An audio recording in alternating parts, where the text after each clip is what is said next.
ምን ይናፍቃል ቸርች ውስጥ ነው? አክቹዋሊ እኔ ከቸርች ምንም አይናፍቀኝ። የናፍቃል ልቤ በብዙ የናፍቃል ልቤ በብዙ። እመኑኝ ፕሮቴስታንቲዝም እያበቃለት ነው።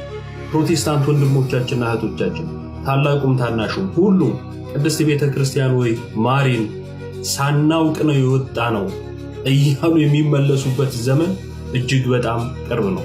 ፕሮቴስታንቲዝም ያበቃለት። ወልድኪ ነፍሳተ ሶባራየኪ በሳተ ኩነኔ ዘሃሙ ማርያም ትብሊ በንቲ አዎሙ።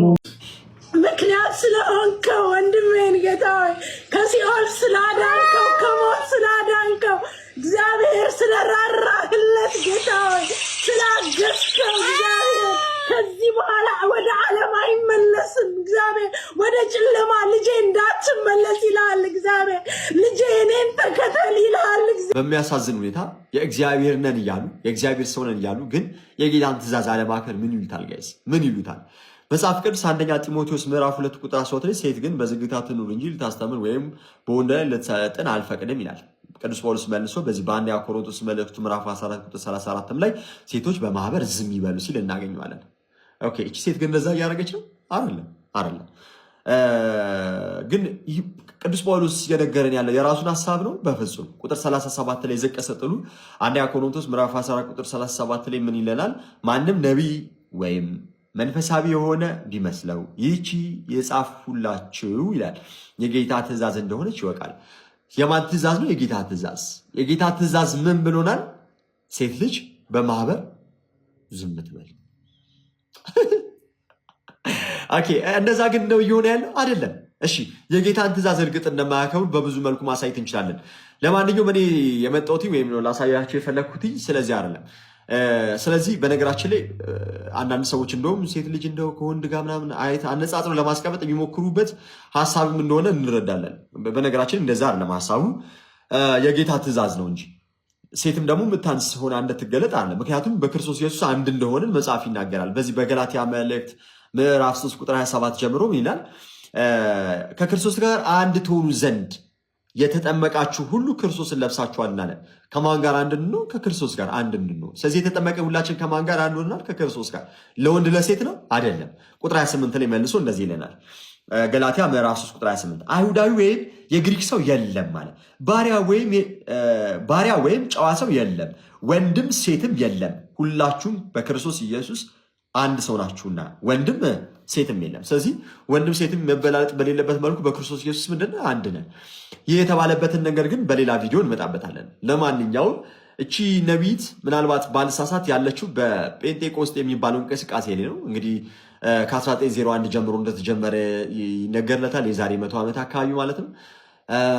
እና አግነስ ኦዝማን የምትባል እንግዲህ የማይደመጥ ልሳን ይሉታል። የማይደመጥ ልሳን ጫር ያደረገችው ብታየት ጋይስ ትቦታላችሁ። ለማንኛውም ከዛ በኋላ እንቅስቃሴ የተጀመረው በሀገር አሜሪካ ማለት ነው፣ አጀማመሩንም የሚያሳየን። ስለዚህ ግን የዛሬ 100 ዓመት ጀምሮ በኋላ ያለ ሃይማኖት ውስጥ ነው ያለችው ሴት እና ከዛ እንቅስቃሴ በኋላ ያለ ወይም ደግሞ ተዉት ሪፎርመሮቹ ጋር እንሂድና ከሉተር እንጀምር። 1517 አይደል?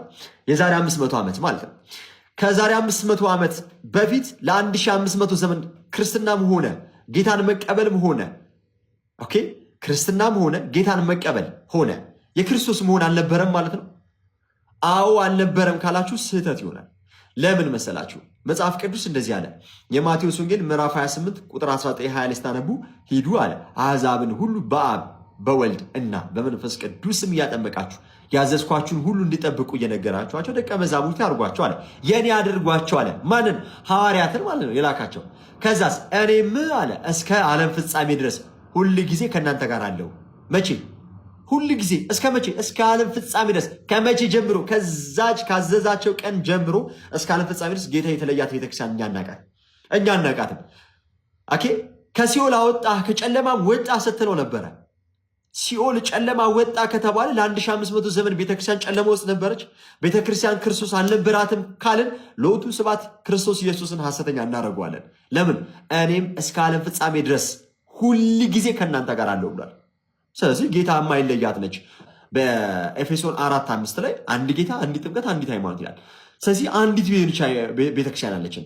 እቺ ቤተክርስቲያን ደግሞ የሚገርማችሁ ነገር አንድ ጊዜ ፈጽሞ ለቅዱሳን የተሰጠ ትምህርት አላት።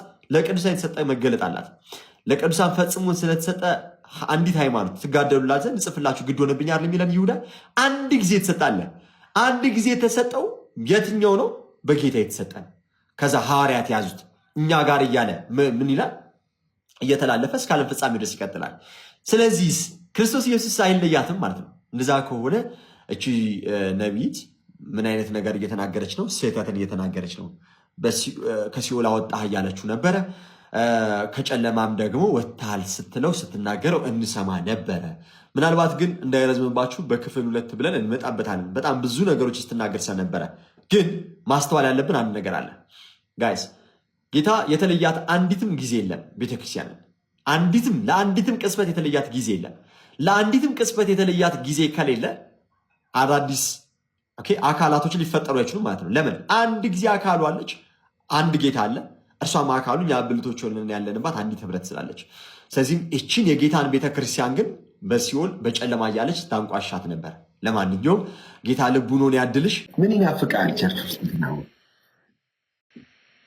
አክቹዋሊ እኔ ከቸርች ምንም አይናፍቀኝም። ለምን መሰለህ? ቸርቹን አንደኛ ጣልቼው ስለወጣው ማለት ነው። ቸርቹ ላይ ማህበረሰቡ ሰው ቸርች ውስጥ ያለውን ሰው ቸርች ውስጥ ያለውን ሰው ማለት ነው። ወደ ውስጥ ወደ ቤተ ክርስቲያኑ ለመግባት ብፈራም ገና የዕቅበተ እምነት ትምህርት እየተከታተልኩበት በነበረበት ጊዜ ደጅ እዛ በሩ ጋር ቆሜ ተሳልሜ እጸልይ ነበረ እና እግዚአብሔር ደግሞ አላሳፈረኝም። አባቴም አቡነ ገብረ መንፈስ ቅዱስ ከእቅፋቸው አላወጡኝም። ስዘምርላቸው ነበር ያደግኩት። ዳግም በደጃቸው እንዳመሰግናቸው እንድዘምር ለእግዚአብሔር ምስጋናን እንዳቀርብ ለዚህ አብቅተውኛልና በዕለተ ቀናቸው አሁንም ምስጋናውን ከፍ አድርጉት። የናፍቃል ልቤ በብዙ በአባታችን በጻድቁ ደጅ ይህንን ቀን ከእናንተ ጋር ሳይገባኝ እንደተገባኝ ሆኜ በፊታችሁ ደግሞ በእግዚአብሔርም ፊት ለምስጋና እንድቀርብ ያደረገኝ አምላከ ቅዱሳን እግዚአብሔር አምላካችን ስሙ ለዘላለም የተመሰገነ ይሁን። በኖርኩበት በተወለድኩበት ደግሞ ባደግኩበት በዚህ ታላቅ ደብር እግዚአብሔርን ለማመስገን ስለታደልኩኝ እስኪ ደጅ ላይ ሆኜ ስማጸናቸው የነበሩትን ጸሎቴን ወደ አምላኬ ያደረሱልኝ አባቴን አቡነ ገብረ መንፈስ ቅዱስን የገብረ መንፈስ ቅዱስ አምላክ የተመሰገነ ይሁን እያላችሁ እስኪ በእልልታና በጭብጨባ አመስግኑልኝ። ወደ ውስጥ ወደ ቤተ ክርስቲያኑ ለመግባት ብፈራም ገና የዕቅበተ እምነት ትምህርት እየተከታተልኩበት በነበረበት ጊዜ ደጅ እዛ በሩ ጋር ቆሜ ተሳልሜ እጸልይ ነበረ እና እግዚአብሔር ደግሞ አላሳፈረኝም። አባቴም አቡነ ገብረ መንፈስ ቅዱስ ከእቅፋቸው አላወጡኝም። ስዘምርላቸው ነበር ያደግኩት። ዳግም በደጃቸው እንዳመሰግናቸው እንድዘምር ለእግዚአብሔር ምስጋናን እንዳቀርብ ለዚህ አብቅተውኛልና በዕለተ ቀናቸው አሁንም ምስጋናውን ከፍ አድርጉት። እግዚአብሔር የተመሰገነ ይሁን። የናፍቃል ልቤ በብዙ የናፍቃል ልቤ በብዙ። ለምሳሌ የምንበላው ቅዱስ ቁርባን የጌታ ስጋና ደምን ማለት ነው። የማርያም ነው የሚሉ አባት እንደዛ ብሎ ሲናገሩ በነገራችን ላይ አሁን የብፁዕነታቸው ንግግር ይረዳዋል ማለት እረዳዋለሁ። ኢነሴንስ አገላለጹ ስህተት ነው፣ ያው ስህተት ነው ብዬ ተናግሬያለሁ። እዛ ቪዲዮ ላይ ግን ምን ለማለት ፈልገው እንደሆነ አውቀዋለሁ ማለት እዛ ቪዲዮ ላይ እንዳልኳችሁ ስጋውን ከሰማይ ይዞ አልመጣም እንደው ከመሬታችን ስጋውን ነስቷል ለማለት እንደሆነ እረዳዋለሁ። ግን ጠላት ሄድና ይረዳል ማለት ኤክስፕሬሽናቸው አገላለጻቸው ስህተት ነው። ግን አቃንተው በተአምር ሊሰሙላ ይችላል። እንደነዚህ አይነት ሰዎች በተአምር የሆነች የአፍ ወለምታ የሆነ የአገላለጽ ስህተት አገኙ በማለት እንደው እንዲህ ለማለት ፈልገው ምናምን ብሎ በርህራሄ አያይህም። በተአምር በርህራሄ አያይህም ማለት እርግጠኛ ሆኜ ብፁዕነታቸው ይህን አሁን ያጡታል በቅዱስ ሚካኤል። እስቲ አስቡት አሁን ቅዱስ ቁርባን የመለኮት ስጋና ደም መለኮት የተዋሃደው ስጋና ደም እንዳልሆነ ማለት እንዳልሆነ ነው የሚያውቁት፣ እንደዛ እንዳልሆነ ነው የሚያውቁት። ወይም እንደዛ መሆኑን ሳይረዱት ቀርቶ ምናምን አይሆንም። ዝም ብለህ ግግም ብለህ ልከራከር ካላልክ በስተቀር እንደው እግዚአብሔርን ይሄንን በተአምር እኮ አያጡትም። ግን አገላለጻቸው ግን ትክክል አይደለም። ምንም እንኳን የነሳው ጌታ ኢየሱስ የነሳው ስጋ ከእመቤታችን ቢሆንም ኦልሬዲ ከዚህ በፊት እንዳልኳቸው ያ ስጋ ኦልሬዲ የመለኮት ሆኗል። የመለኮት ገንዘብ ነው የሚባለው። የማን ነው ያ ስጋ ከተባለ የማን ይባሉ? የመለኮት ስጋውን መለኮት ገንዘቡ ስላደረገው ያ ስጋ ኦልሬዲ የመለኮት ሆኗል። ስለዚህ ያድናል። የእመቤታችን ስጋና ደም አያድንም፣ የዘላለም ሕይወትም አይሰጥም። እና አገላለጻቸው ችግር አለው። ግን ያው ምን ለማለት ፈልገው እንደሆነ ግን እረዳዋለሁ። ያንን የምንበላው ያ ስጋን በመንሳቱ አይደል የነሳው፣ ግን ከእመቤታችን ነው፣ ከላይ ከሰማይ ይዞት አልመጣም ለማለት ነበርና ያም ሆነ ይህ እንዳልኳቸው ነው። ኤክስፕሬሽኑ ትክክል አይደለም፣ ጥሩ አይደለም፣ በጣም አሳች ነው። ስለዛ ስህተት ነው ብያለሁ። ስህተት ነው አልኩና ይህንን ይዘው ግን ይህንን ያገላለጽ ችግር ይዘው ቤተክርስቲያንን በጣም አደገኛ መጥፎ መልክ ለመስጠት ግን ሲሞክሩ አየን። እዚህ ሚዲያ ላይ እነማን ፕሮቴስታንቶች በምን መልኩ በጣም እንድትረዷቸው ነው። ፕሮቴስታንቶችን እዚህ ሚዲያ ላይ ያለውን ፕሮቴስታንቲዝም እንደተረዱትም ጭምር ቤተክርስቲያን እንደዚህ የምታስተምረው ብለው መናገር ጀመሩ። ማነው ቤተክርስቲያን እንደዚህ ብላ ታስተምራለች? በጌታ አታስተምርም። አንድ የሆኑ መምህር ወይ አንዱ የሆኑ አባት እንደዛ ብሎ ስለተናገሩ ለምን 50 መምህራን አይናገሩም? 50 መምህራን ቢናገሩ የቤተክርስቲያንን ትምህርት እስካልወከሉ ድረስ ነው በቃ የራሳቸውን ትምህርት ነው የተናገሩት። የእነሱን ይዘህ ቤተክርስቲያንን መሳደብ አችልም። ለእነሱ መልስ ለመስጠት ሞክር ከፈለግ እና ምንድነው በዚህ መልኩ ሲሰሩ ስታይ ምን ታደርጋለህ? ትነሳና በመጀመሪያ ደረጃ ያ ቅዱስ ቁርባን የጌታ ኢየሱስ ነው ስጋና ደሙ። ግን ፕሮቴስታንቶች ራሳችሁ ግን የጌታ ስጋና ደም ብላችሁ አታምኑ። ገና ከጅምሩ እኮ እናንተ ራሳችሁም አታምኑም ነው። አሁን ሌላ ቦታ ላይ ጣታችሁን ከመቀሰራችሁ በፊት እናንተ ታምናላችሁ የጌታ ስጋና ደም እንደሆነ? ቅዱስ ቁርባን እውነተኛ የጌታ ስጋና ደም እንደሆነ አታምኑ። ለጌታ ስጋና ደም ምሳሌ ነው የምትሉት አይደለም? ለጌታ ስጋና ደም ምሳሌ ነው። እሺ አሁን እነግራችኋለሁ። ሁለተኛው ትችት ዝም ብዬ እንደዚህ ፕሮቴስታንት እያልኩ ልቀጥልና አታምኑ ሰው በማታምኑበት ነገር ነው እየተከራከራችሁ ያላችሁ። ስለዛ የእናንተ ትልቁ ድክመት ነው።